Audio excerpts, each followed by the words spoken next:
Nous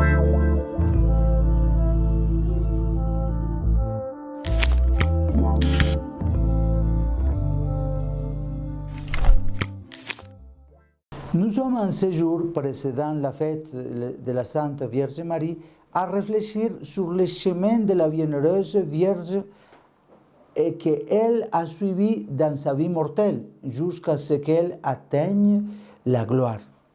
Nous avons vu deux de ces étapes, la rencontre avec Dieu à travers l'ange Gabriel et la volonté de servir à travers Élisabeth. Et aujourd'hui, nous méditons sur la naissance de Jésus en chacun et au milieu de nous. Comme pilule, faisons tout notre possible pour que Jésus soit au cœur de chacun et au milieu de nous.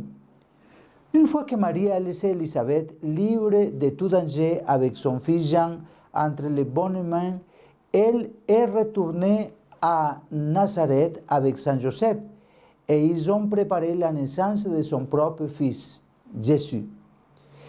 Il ne s'attendait pas à devoir entreprendre un voyage par obligation pour être enregistré à Bethléem, d'où Joseph était originaire.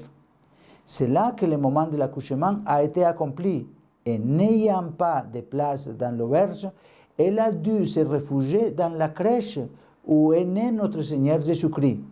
Mais comme le dit le Saint-Père, Marie et Saint Joseph forment un couple si excellent qu'ils sont capables de transformer une grotte d'animaux en demeure de Dieu.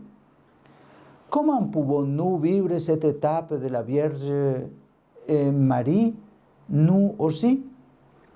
Faire comme elle, obéir à Dieu et aux lois de l'État. À Dieu, gardant les commandements, luttant pour vivre les vertus, la foi, l'espérance, l'amour, ce sont les vertus théologales. Vivons aussi les vertus cardinales, prudence, justice, force et tempérance.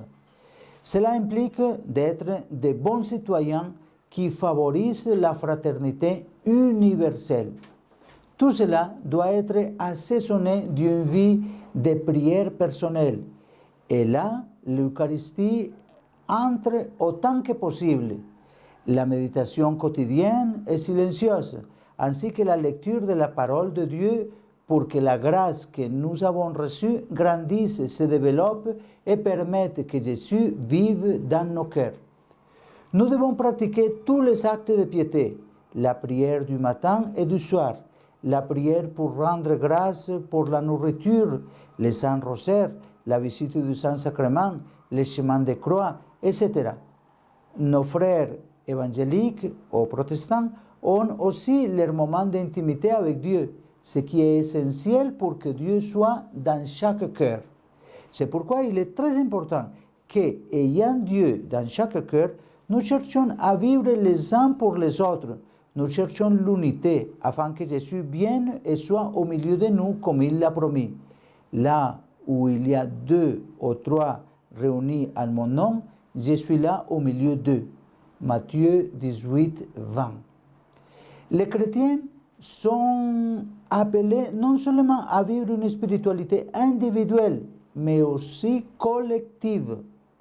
Alors, tout comme Marie et Joseph ont cultivé personnellement les relations avec Dieu, faisons de même pour que Dieu soit en chacun de nous.